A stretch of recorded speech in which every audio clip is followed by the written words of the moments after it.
మేమైతే ఇప్పుడు మా చేలోకి పోతా అంటే మాకు ఇక్కడ ఒక మామిడి తోట కనపడింది, వచ్చేసాం. ఎందుకంటే మేము ఈ మామిడికాయల్ని తస్కరించుట చేస్తున్నాం. అంటే మీకు మీనింగ్ తెలిస్తే కామెంట్ చేయండి. చూసారా ఎంత బాగున్నాయో, కరెక్ట్ చాలా పెద్ద పెద్ద కాయలు. కానీ మా ముగ్గురికి ఒకటే దగ్గర కాయలు వచ్చినట్టు ఉన్నాయి. ఇది నాది, ఇది హిందూది, ఈ పొట్టిది మనూది. పొట్టాడు కాబట్టి నాకేం వద్దులే, నీ పెద్ద కాయ తీసుకుంటా. వీటిని చూస్తా ఉంటే ఉప్పు కారంతో తినాలనిపిస్తుంది కదా. నోరు సమ్మర్ అంతా మామిడికాయలే, సమ్మర్ అంతా మామిడికాయలే. ఇంకా నాకు లాలాజలం ఊరుతాంది, నేను తినేస్తా తొందరగా. తీసుకొని వెళ్దాం, మళ్ళీ ఎవరన్నా చూసారు అనుకోండి.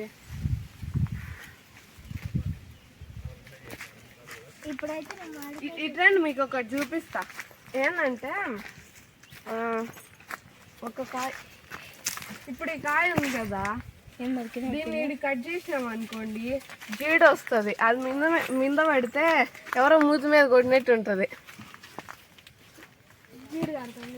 ఈ మాదిర ఇప్పుడు కాళ్ళలాగా ఉంటది, దాన్ని ఇక్కడ నుంచి ఇంచుకోవాలి. ఇక్కడ నుంచి ఇంచితే జీడి వస్తుంది, ఇక్కడ నుంచి ఇంచితే జీడి రాదు. ఇలా తీయాలి. ఎక్కడ తీసినాం అనుకోండి, దీంట్లోంచి వైట్ కలర్ లిక్విడ్ పాలు లాగా వస్తుంది. మూతి మీద కొడితే ఎట్టుంటుంది అటు పడుతుంది, దీని మీద పడితే. చూసారా భలే ఉన్నాయి కదా కాయలు. ఇంకెళ్ళిపోదాం రండి. ఇంకో కాయ చూపిస్తాను. ఆ కాయ ఇది మామిడికాయ, చూడ్డానికి ఎట్లుండదంటే ఇది కవల పిల్ల అనమాట. ఇది రెండు అతుక్కనుండే, ఈ తినకూడదు చిన్నపిల్లలు. చూడండి, ఓ సంపేసిన, అది వదిలేయండి, అది ఎవరు తినకూడదు కదా.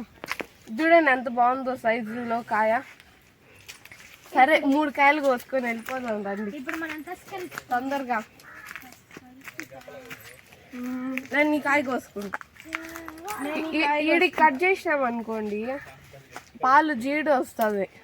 అందుకని ఏం రావట్లేదా,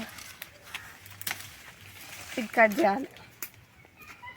అప్పుడు ఇటు ఊపుకుంటా పోవచ్చు, మధ్యలో దారిలో కింద పడిపోయినా పర్లే.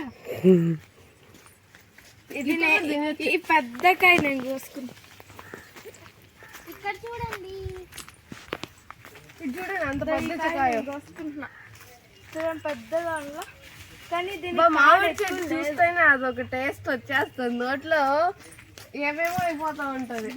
చూడండి, ఇక్కడ చూడండి.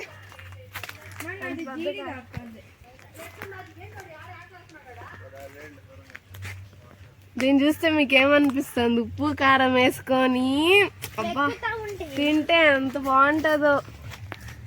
చూడు, నాది జీడి గారలే, ఈడికి వస్తే జీడి గారుతుంది. నేను ఇంకో కాయ కోసుకుందాం. దీన్ని విచిత్రంగా మనం ట్రై చేద్దాం. ఒక కవర్ లో ఉప్పు కారం వేసి దంచుకొని తిన్నాం. నేను ఇంకో కాయ కోద్దాం అనుకుంటున్నాను, కానీ వాళ్ళు ఈ లోపల చేసారా భలే అంటే కదా. హాయిగా ఇక్కడే మంచం వేసుకొని నిద్రపోవాలని అంత ఆనందంగా ఉంది. చుట్టూ మామిడికాయ స్మెల్ వస్తుంది. ఇప్పుడు మా తోటలోడా